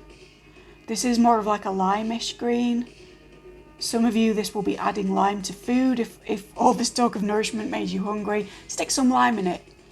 I think I say that about every meal, but hey ho. What else? There's something about the word market on this album, so marketing, marketable. You yourself are marketable as the nourishment for another person or another set of people. You may not think of yourself as a resource, but you are. And you certainly don't think of yourself as a sanctuary or a source of joy for a particular person or group, but you are. And this is saying market yourself as if it were true, and you'll realise that it kind of is. So again, with the echoes of pile 1. You need to think more holistically. You're taking your problems that I've mentioned as separate problems, they're all related. And that other thing that I haven't mentioned that's bugging you, that ties in. It's more physical, it's more grounded. It might literally be to do with wood for some of you, or like making something woodworky, or I don't know. There's something more grounded that ties into all of these messages. I'm also like tempted to like write in the glitter on the table. What is that? Why am I doing that? Writing in sand. Some of you wrote something on a beach and it's like calling that to mind, or what did you write? Or if you could write on a beach, what would you write? For some of you, working with sand in terms of writing stuff into it for spell work and then allowing the ocean to take it away again, or allowing wind to sweep it away, that would be really beneficial for you. That's the sort of hidden key you've been looking for. But yeah, sand. And I mean, in the last reading I got it's over Anakin. So whenever I think of sand, right? So that'll hit for some of you. Are you being a bit Anakin about this situation? Are you pulling a sulky face and bitching about sand when there's broader things going on, right? I know that he had his issues with sand for a reason, but that's the message that I'm getting. Like, take the sand out of your vagina and focus on, you know, the force or the greater conflict happening or whatever it is. Some of you have been feeling panicky walking at night. I'm being told to surround yourself with light, and there's an object that you can take with you that will make you feel safe. I don't think this is an esoteric object like a rabbit's foot or something. I think this is like a rape whistle or a torch or keys or there's something you can carry with you. And I almost don't want to suggest what it is because I don't want to like cause any safety issues or whatever, but there's something that's been making you feel nervous. There's an object you can carry which would make you less nervous. You know what it is, so take it with you, right? For some of you, it's your phone. But yeah, there's not... The message is, you don't need to be afraid of being out at night. You need to come prepared, right? And that's with taking this object or this thing with you. Maybe it's taking a person with you, but for the vast majority, I'm feeling an object. So if somebody bought you a rape alarm and you haven't taken it out yet, pack it. Not saying anything bad will happen, you'll just feel safer with it. But it might not be that, it might be something completely different. And again, I'm not going to suggest what it is. Actually, for some of you, if you're seeing this and you're travelling at the moment, you're watching me on the move, as in like travelling, take your hotel key card, even if you don't think you'll need it. That's a strong message. Because at some point you will, right? Even if like you're staying in a room with someone who's got one, like your partner or a friend or whatever, take yours out with you. That's your object to keep you safe. Because you might be coming in at different times, or you might just need it for something. You might need it to open another door, I'm hearing. I don't know what that is. Please comment down below if that's the case. I know you can use them to unlock doors in a sneaky way. Tricksters, shout out to you. If that's you and you're using your key card for your hotel room to unlock another door somewhere because you're a sneaky bugger, I want to know you. Put a fox in the comments. Little fox emoji. Anyway. And please do tell, what were you unlocking or sneaking into? Some of you are urbexers or something and there's like a jammed door and it'll help with that. But I wouldn't recommend doing that with a hotel key card, guys. It might just be that you need a card of some kind to do it with. But you don't want to scratch the thing and then have to pay some money, am I right? Anyway, I'm getting off on one. I meant to say going off on one, but I said getting off on one. Some of you get off on being able to get into places you're not meant to. I see you, my lockpickers. Hello. Yes, this is your pile. What's the message for them then, my lockpick collective? No judgment from here, by the way. I think it's kind of rad. There's a tricksteriness to what you're able to do, which is kind of cool, but don't misuse the power, right? With great lockpicking comes great responsibility. Or spiders on the hands. That's a warning for some of you. If you misuse this and you don't like spiders, prepare for them. Okay. My lockpickers who are not arachnophobic or misusing it, is there a message for you? Time, what's your timing? Right, if you are lockpickers, urbexers, that's great and all. Just pay attention to the time that you visit somewhere. Not just in terms of trespass, but in terms of getting stranded, or like the best time for light for some of you, because you're photographers as well. Wicked. Again, hit me up down below. Yeah, something to do with time, clocks, watch faces, that kind of stuff is coming through for my lockpicks. Lockpickers, lockpick collective. Lockpick gang, gang, gang, gang. Why am I saying it so many times? Repetition. Some of you... That's the final message for this pile. That's why. Right, there's some of you who have been trying to express a certain thing. You've said it enough fucking times already. You said it in every possible wording you can, in every language that you can. If it's still not getting through to somebody, just stop saying it for now, alright? It's out of your hands. If they were going to understand it, they would have. You've done everything from your end that you can, my love. So if you've expressed your truth or a truth so many times in so many different ways and you're like tearing your hair out with it, just stop. If they don't get it, they don't get it. That's your last message. Wicked. Pile 3, it's feeling like a long one, this. I'm really sorry if it is. Although it might not matter to you because you might have just tuned in for this bit, who knows. And there's your first card, eager as ever. There's a much better energy for this pile than the previous two. I think pile 1 was possibly the most anxiety inducing, then came pile 2, and now you guys are kind of easy breezy by comparison, so cheers for that. It's wicked. And your cards were easy to pick out as well. So you are in a state of she says, blocking her own language.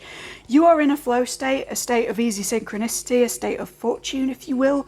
Jupiter smiles upon your steps today. If there's something you've been feeling is a bit risky that you want to do, or a place you want to go, but you've been a bit nervous to try it out, today is your day, my friend. If you're seeing this, you are in a good place for swift movement and progress. So, on that note, H is for honour. Lovely. Okay. We've got a 2 of Wands. We've got a King of Cups. We've got a Page of Wands. 2 of Pence. And a 7 of Swords. Interesting. I think you might be a love reading, but give me a minute and I'll meditate on your cards. Right, pile 3. I apologise if I was calling you pile 2. I think I was picking up on like couple energy, and that's why. Because despite the lack of, well, almost lack of cups in this reading, this is, I think, a love reading, or at least a communication reading regarding a partnership that is anywhere on the spectrum from situationship with a hint of being established to full-blown we're married and we want to make a move together, right? And I say move in a very literal sense. For some of you, this is just someone you've been fucking or talking to, or that you've known for a long time and you know that chemistry's there, but it's never really turned into anything else. And it feels like it's going to. You might have had lots of readings around like this is going to change up, this is going to switch around, this person's coming in for you. New beginnings, reconciliations, etc. You may even have got the brief message earlier about reconnection in, I think it was the channeled for pile 2. and that is applicable to you here in your tarot. If that's not the case, and this is talking about an established couple, I think that this is you guys wanting to branch out in terms of maybe moving somewhere new together, moving in together for the first time, or kind of moving back in together after a while of not. There's some sense in which two people are wanting to establish themselves in the same place, but also expand their horizons. So the most common thread that I see with those things is moving in together, but perhaps in a new place. And for those for whom the connection is not at all that established, maybe you've been getting a sense from tarot readings that it will be one day. Maybe you've been told by other readers that you will be moving in together, or that you'll be in the same city again, or something like that. Or at least environmentally, you'll be in and around the same stuff. So you could be studying together and you know that that's going to set in September and you're watching this in August.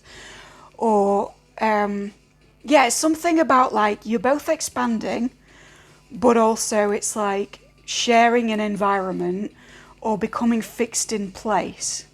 Because this Two of Wands, like, it makes me think of like being anchored, but also diversifying at the same time, if that makes a kind of sense to you, right? It's the splitting of an established energy whilst it remains established. It's the forming of a cross as well. Some of you, it's thinking about marriage.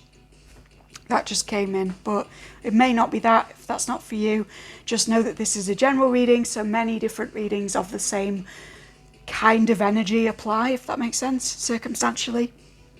Excuse me. I'm hiccuping, which means, yes, there's lots of different things, but get on with it. So someone, it may be you or the other person, is this King of Cups figure, any gender. Someone, maybe you or the other person, is a Page of Wands, any gender.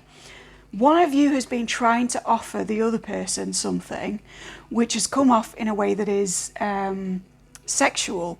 I don't think that it is sexual. I think that it's representative of wanting to start again, wanting to make a new start. It's that ace energy, wanting to be an ace, but actually being a page. The page is the least developed of the court cards, so it's like fiery passion, creativity, spirituality, all the energies of wands, but in its least developed form. So think fucking, think becoming a spiritual guru overnight because you read one book, think creative offerings that are maybe not the most well developed, even romantic gestures that are maybe not the best thought out or the most personal to the recipient. It's some kind of offering in one direction or another that is truly well meant and comes from a place of wanting to establish this connection and begin it again as a kind of new life. But it's not being delivered very well. And if this is you, I'm sorry to be the one to break that to you, because I do see that this person absolutely had the best intentions and that it was a very passionate motivation behind this thing, whatever it is, but that it either came off as a bit immature or a bit overly sexual for the other person's liking. They are master of their emotions at the moment. They're very much in their power. They're in kingly kind of energy. Again, any gender, but they're just in charge of their emotional landscape. They feel like they have a great deal of control over their relationships and over their level of reactivity to whatever's happening around them. And in a way, that means that they want none of this shit, right? Because whatever it is made a bad impression. And this other person's going, you know what? I don't have time for pages right now. I don't have time for first offerings. They're not fully seeing that this is a re-establishing of something in a very creative way. I think they're just seeing it as, here's my pussy or here's my dick or whatever it is that you have. Or as like somebody giving an offer which will be retracted later, or which is a bit flighty or a bit undeveloped or just not up to the level of somebody who's in their power. That's where they're looking anyway. That's where their attention is. It's not on this thing However, you can see with the finger, they're pointing across their junk, no less, back to this page. So there is a sexual pull back to the person who gave this offering, certainly. Whether or not it's you that made the offer, there is a great deal of magnetism within this coupling, within this pairing. That may surprise some of you who've been in an established connection for a long time. Interesting that I almost said collection. And I may be finding things a bit, rough in the bedroom, or what's it called? It's called dead bedroom or something like. This girl doesn't even know what it's called, not to brag. You know what I mean, though. There's that sense of like, you may have been together so long that it's not really fired up, but it is there. There is this draw, this magnetism. When you can actually connect with each other, there is a definite pull that becomes extremely sexual for both of you. And I see that one person is in touch with that passion and the other person is in touch with the emotion of it, but not the sexual draw. So you're kind of two sides of the same coin, but you're not really understanding each other. And it's like this is happening first on the level of junk, because it's pointing across that way. So yes, sexual pull, but also in the kind of bodily unconscious. Excuse the noise of my chair as I move around. So it's like where this person sets their higher mind is different to where their body wants to go. There's almost like a pull to this other person in terms of affection. Like they want to hug them, they want to touch them and be around them and be in close proximity to them, pretzeled with them, intertwined in some way. But the head is saying no, because their emotional landscape is so very different from what this other person can offer, right? So take that as resonates depending who you are, but know that the energy of this connection for one or both of you is speaking about movement, about moving in together, about coming into the same place in the world, about being on the same level again in a way that is like what this is about. And the reason we have it talking about honour, honestly, is that somebody involved in this, and I suspect if you're watching it's probably not you, but it might be, someone is being dishonourable. There is the accusation from one party to the other of, have you no honour? Because there is a sense of being juggled with this too, and a sense of sneakiness with the Seven of Swords. This is literally the betrayal card, so this can indicate an affair, or at least like, if not a full third party energy in terms of a relationship with someone else, then it's the entertaining of attention from another person or other people as a whole in a way that is juggled with the primary connection. And oddly, I don't think that this person who is more sincere is necessarily the person who is being juggled. I think they may be doing the juggling because they see the vibe of this other person as being immature. I get sincerity from this page that I don't get from the king. So if you are the king in this situation, the message about honour is, are you honouring this connection to its fullest? Are you recognising that the efforts of this person, although sexual and although not fully on your level in some ways, were completely heartfelt and really tried to bring about something genuinely new between you? And in your resistance to that information or to accepting that, or maybe forgiving this person for past misdeeds or perceived slights, are you juggling the attention of others? And attention is a big thing with swords because it's very mental, right? It's to do with messaging and thinking. Are you juggling the attention of others in a way that is in fact not honouring this connection? And vice versa, if you're actually the page, whether or not you're the juggling person, like, how can you make it so that your efforts come across as honourable? And how can you get out of this energy of juggling and betrayal? You know what? I actually think both of you are. I think both of you are being dishonourable. I think both of you are juggling other things. This is going to make some of you a little bit butthurt to hear. You'll be a bit outraged by me saying that, because it may be that the other party in this situation has literally cheated on you, and you're saying, no matter whether I'm juggling commitments to work or I'm getting attention from other people or something else, that's not in the same league as this. But energetically, this reading is coming to you because kind of is. You've not put this other person in priority, and so they've not put you in priority either. And it may be that the way that they've gone about this has even less honour than whatever distraction you've been juggling. But the issue is honour with the two of you, with both of you in equal measure. And actually, Two of Wands also is about equilibrium between two very strongly solidified things, between two wands, between two people who know their own mind, right? Maybe even between two fire signs or fire dominant people. At least one of you is fire dominant. So if you feel betrayed by the fact that you've been juggled, or the fact that somebody else is, I don't know, receiving a load of hearts on Instagram for a bunch of people that you don't know, or they seem to be prioritising work over you and they're at work every night, or they've literally had an affair, or they've had an emotional affair but never taken it physical. This reading is asking you to try to empathise with that person with a view to forgiveness in the future, because forgiveness is a very Cups thing, a very King of Cups thing. But also it's saying, in what way have you also echoed this thing that they've done and been dishonourable in order to sabotage this movement forward? That's interesting.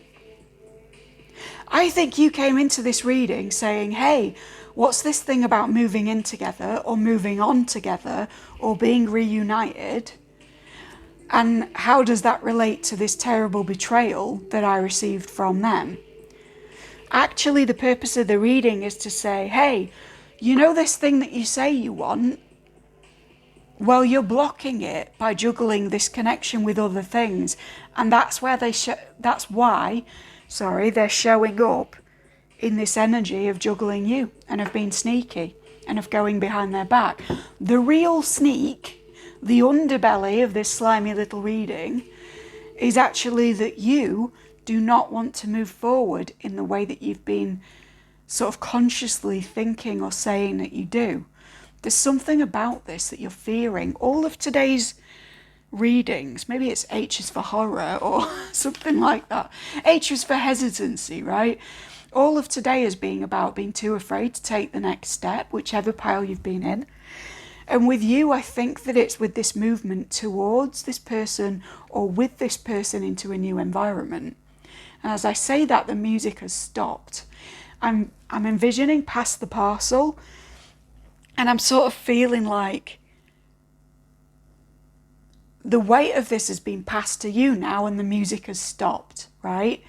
You've tried to pass the blame because of the things that they've done to you, whether they're big or small. By the way, you're not going to hear about someone cheating through one of my readings. If they've cheated, you already know about it, right? This could just be being, like I say, sneaky on social media or giving their attention to something else, right? It's not going to be that I break it to you unless I say that I am doing. But yeah, whatever this dishonour was that you see that they've slighted you with, you've tried to pass the parcel and say, well, they left me having unwrapped the pink thing with the blue thing, and now I've got to pass it on because it's their problem because they made it blue. And yet the parcel has come back round to you and the music has stopped. So it's saying that if you believe in law of attraction, if you believe in energetics, and I know many of you watching do, there is something that you've been drawing in with this through your hesitancy to make this next move, to take this next step, to move forward, to move on with them. And I'm hearing or without them for some of you. Like you won't move on in either way. So they're just giving you a reason. That's not for all of you. I feel that for many of you, you will actually come together with this person and stay together. But if it's been a long time of being together and you have that magnetism, but the sex maybe isn't there either way, or the emotional connection, or you're just not vibing anymore and they've cheated, it's almost like because you were resisting them anyway, So this cheating has been presenting to you as like, okay, so are we moving forward or are we not? Are you moving on alone or are you moving on with them? What is the most honourable act? What is the most honourable course of action for you? And have you acted in the course of avoiding this issue in a way that is dishonourable? Because I do feel for many of you have. Now, if that circumstance or situation doesn't resonate and it's much more of a kind of, I'm hearing low-key connection or sneaky link or something a bit more casual, shall we say. More casual than a marriage is pretty easy. That's a large ballpark, right? Then it's, you can be moving on or reconciling with this person, but you need to retain your honour. You need to seek your integrity, maybe even get your honour back from the way that you were with them before, whether you intended that or not. There's something about their sneakiness at the moment that is mirroring yours. There's something about the fear of being juggled that is showing how you're juggling this with your other priorities in a way that is avoidant. You may want to look into avoidant attachment styles as well. But yeah, I think the overarching message of this reading is, when you look into your own honour, the honour and integrity of this other person will either be remedied or it will become clear. So for those of you who they're moving out of your life, again a minority, it will become so crystal clear that they cannot act with honour that you move on by yourself. And for the rest of you, it is only when you reconnect with your own sense of honour and sense of relationship to this person that they will become more honourable towards you. They'll say, you know what, I'm done with juggling other things. I'm done with getting attention elsewhere. I'm done with sneaking around. Let's make this official. Let's make this public. Let's make this exclusive. Whatever it is to you that is the beginnings of you moving to new places, things, or situations together, right? Hand in hand. I'm hearing literally hand in hand. So for some of you, you're thinking about hand fasting down the line. That may be years down the line. I know many of you are already manifesting for marriage, even if you're in a situationship. I will say stay optimistic, keep doing it. But you have to reconnect with your own sense of honour first. For some of you as well, this is about that whole like chestnut of, are you giving wifey energy or girlfriend energy? And I'm not... Some of the people who speak about that are misogynists, and I'm not trying to echo their energy when I mention it.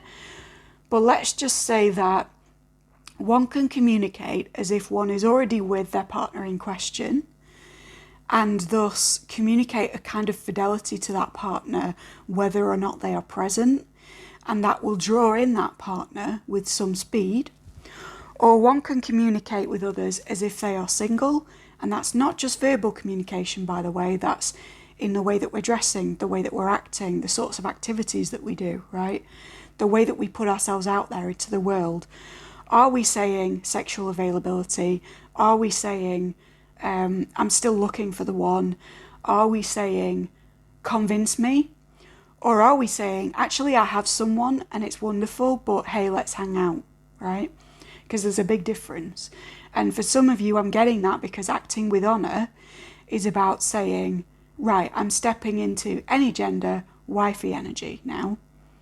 I'm sort of, I'm withdrawing the behaviours that I used to have when I was more sexually available. That's not to slut shame, okay? Don't get it confused, don't get it twisted. That's not to say that you can't dress a certain way when you're with someone, or you can't act a certain way out with your friends when you're with someone. It's just to say that whatever it means to you to be committed to somebody and to act with honour, act that way, right? Bring that in, be that. Because whatever you've been doing is not that. And if you are thinking of moving in with a person, whether that's a very distant manifestation or something that's in your reality and up for discussion the next time you see them, in a very practical way, be the person who is already cohabiting with them. Be the person who is already their girlfriend. Be the person who is already their husband. Be the person who is already in their immediate environment. You know, if it's a case of you're going back to school and your crush is there or something, what would you dress like if you knew they were going to see you today? What would you be doing with yourself if you knew that you'd be meeting up with them later? What indeed would you stop doing if you had the guarantee that they were already all right with you, if they were already thinking about taking this to the next level, right? Because it's also stopping worried behaviours. For some of you, that's tarot readings. If you're trying to draw somebody in, watching reading after reading after reading of what it is they're thinking and doing, particularly with a third party, is not going to get you into the energetic or psychological mode of, oh yeah, this is my person and we're fine and we're together, right? Which is where you need to be for that to be the truth. So, again, with fake it till you make it, and again with hesitancy, get into the vibe that this is already resolved, but in that, make sure that you are acting with honour, acting with integrity.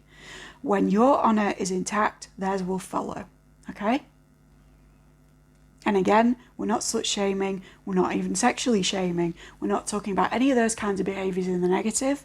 We're just talking about what commitment and forward movement means as a pairing to you. Okay, so if you liked that, please hit like or subscribe. Ding the dong, thank you kindly. Show your friends if you think they'd be interested in this playlist. It's always good to contrast and compare which pals you get. Stick around for any child reading. Children are on the horizon for some of you. Any channeled reading, it might not be for this pile, but you know, go back to the beginning and pick a pile for channeled. That's pulling out to me, particularly with you guys. Yeah, if you want to get greater depth on this, you can book with me down below. You can also donate down below if you feel so inclined. I would very much appreciate that, any amount of value. And if you're not in a position to do that, or that's not your vibe right now, thank you for coming. I hope that you explore the rest of my channel, and I hope that you have a great day and honour yourself and others, particularly those with whom you want to move forward with haste. Okay? Take care, pal 3. Channel message for pile 3. I just had to restart the music, so if you didn't specifically get the tarot reading for pile 3, there may be a restarting of a connection, a communication, or a project that's going on with you. And it is all for the better. It is a good thing, right? The colour blue is popping out as well. If you were wondering what to wear, use, or be around, blue is your answer. And I'm not getting like the blues or any negative connotations to blue. I'm getting a blue that makes you feel happy and wonderful and flattered and whatever else. So work with blue. Blue is about going to the depths of something as well. So there may be a need to examine an issue further, or to go into a dreaming state to get answers about something, right? Some of you will be having very vivid dreams. Write them down. The next dream after seeing this is your answer to your question, okay? As well as the reading, obviously. But if there's something else you've been wondering about, and maybe you've come to this kind of after a reading, then the answer is your next dream that you remember, right? If you don't remember your dreams, that's a whole other problem, and please go to Dears for Dream or any of my other readings for like advice on that. Okay, what else? I've got an elephant in my head. For some of you, you're travelling and going on safari, have a great time. For others, this is about memory, forgetfulness. Also safeguarding. The elephant is an interesting animal in that so many other creatures are scared of it, but it's not a predator. It's not outwardly like defensive or frightening or anything like that. And there's a message there about like your energy, your personal integrity is very big. It's very intimidating to others. It's very powerful, but that's not in a way that is connected with venom or aggression or predation or attack. It's just that by existing, you have this kind of self-protective vibe. And I feel like other people, the right people, are drawn to that. Yeah, I'm being called to say that people who want to kind of stand by or under or next to the elephant that is you, this big stately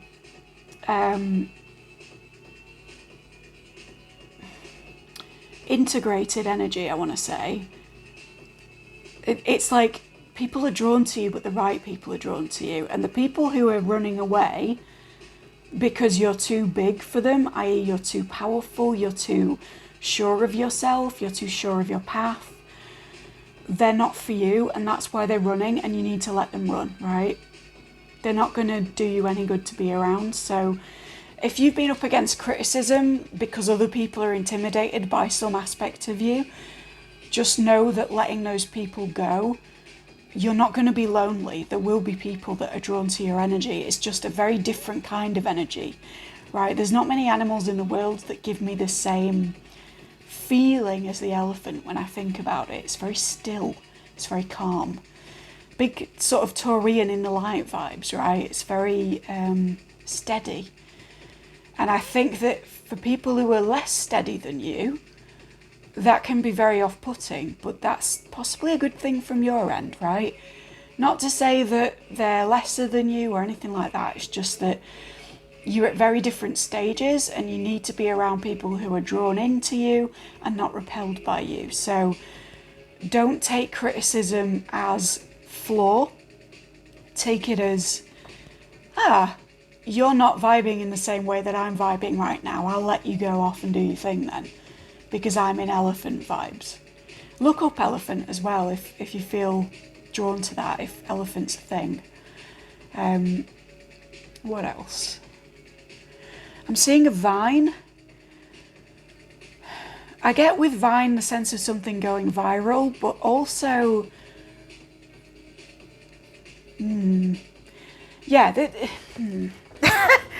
there's a split with this one. For some of you, the message is that something you've put out will go viral and it'll be successful and all power to you, etc. If that's something that gets you really excited, that's your message, great. If that's not something you're seeing as feasible right now, or you've not put out anything of that nature, or you're just not feeling it with that message, then the other meaning of vine is that something is growing which has insidiously got its roots into something of yours, right? So this can be that there's a connection with somebody who doesn't have your interests at heart, who is growing over your surroundings, mingling with your friends, collecting people that you know into their sphere because they've got their roots in your energy in some way. This can be that they're like imitating you, and that's where they got it into the walls, right? Or it can also be that they're speaking about you in a way to get in with other people, because it's like, if they casually mention your name as if you're such good friends, they know that they can get the benefit of your network. And I'm being told to give this because you need to watch that carefully, because for some of your network, they're in tune and they're on the same level as you, and they will recognize that this vine person, if you like, is not actually in a very good energy. And if they then sort of miss the link that it's disingenuous and they associate this person's vine vibe with you, it may reflect badly on you, if you see what I mean. So like, what am I trying to get at here? This isn't a judgment on people, but just as an example, say that you're peripherally friends with someone that you have a common interest with. Say they're an artist that you know. And then there's someone else in your life who you're sort of moving away from, or you're not very close with, or it's just kind of a bit of a dodgy connection. They're not in your elephant tribe, they've run away, and you're getting a bad vibe from them, right? But they want to be friends with this artist friend. So I nearly said eavesdrop. They may be eavesdropping on you, be careful. They want to name drop you to this artist to make friends with them. But this artist, knowing that this person comes over as dodgy, discombobulated, not in their right mind, not very positive, someone who eavesdrops, someone who doesn't behave very well in some way, they're thinking, well, why is so-and-so hanging around with such a dodgy fucker? I'm going to distance from both. So there is that, like, it's a bit of a warning message of like, if there is a vine crawling on your shit, right? Crawling on your business, on your feed, on your behaviours. If there's someone circulating your peripheral friendships, but they haven't kind of got to you yet, or you're not close with them anymore, keep an eye on them, because they want mutual connection with somebody that you want to keep cool with and that you would be really, really friendly with if this person didn't put a spanner in the works there, if that makes sense. This can very much be a professional networking thing, because I'm seeing it as almost like this objective dynamic between you and this other person, and then the vine is trying to grow between you to get to them. I know that can read as third party in a love way, and the music has stopped, so the love reading from Pal 3 may be very relevant. There it goes again. But yeah, I think it's either love or like semi-professional, like where they could help you in the professional sphere and vice versa, or you knew them from work and you just really fucking liked them and vice versa, but you're not like close.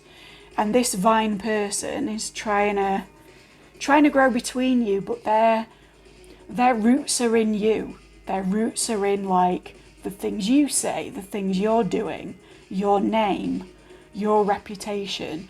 That's where they're drawing their energy from to be able to crawl over this stuff. It sounds like such a horrible way to speak about a person, but that's what Spirit is giving me. So for some of you, yeah, like take note, take heart. I still maintain practice, forgiveness. Try to understand the roots.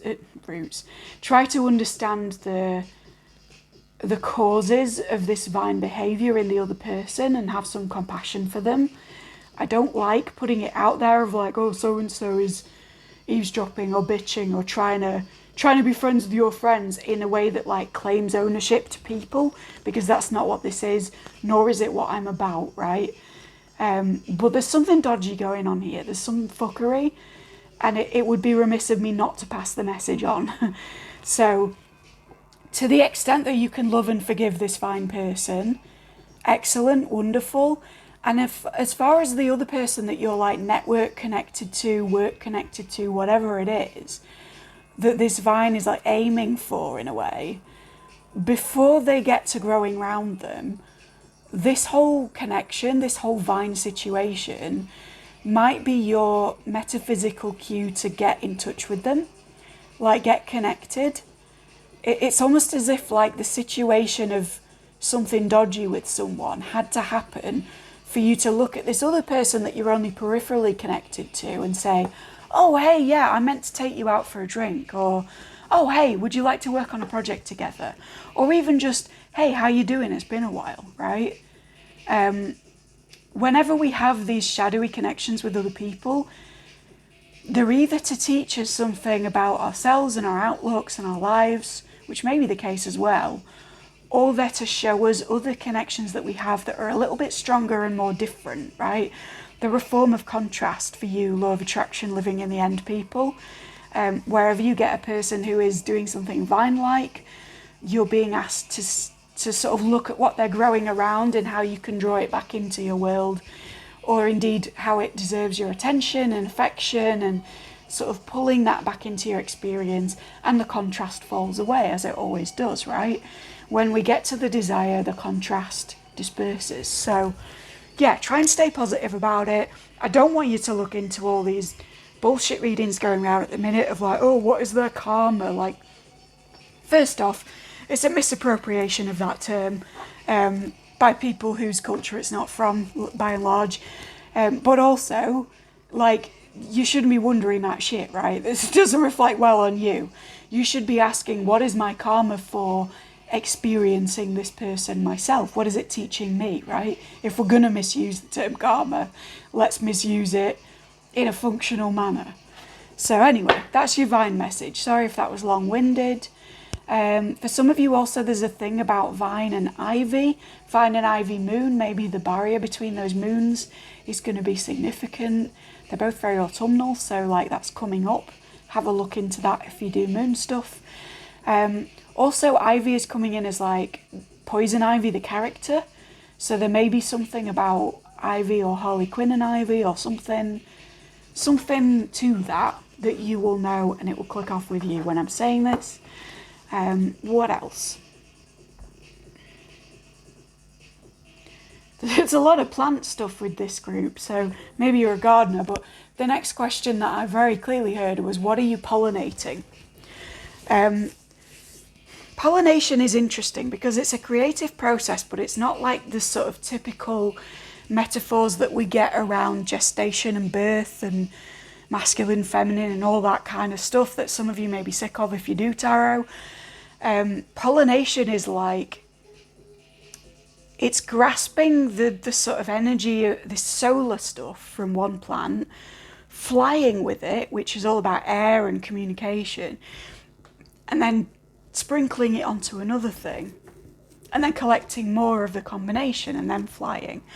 So it's a unique kind of creation which almost kind of semi-relies on the creation before it, right? You're taking from one thing, you're transferring, you're passing on, you're mixing them in the middle, you're taking another, passing on, mixing in the middle. And what you come out with several flowers on from this initial pollination, in terms of the substance, is almost an amalgamation of all of these things.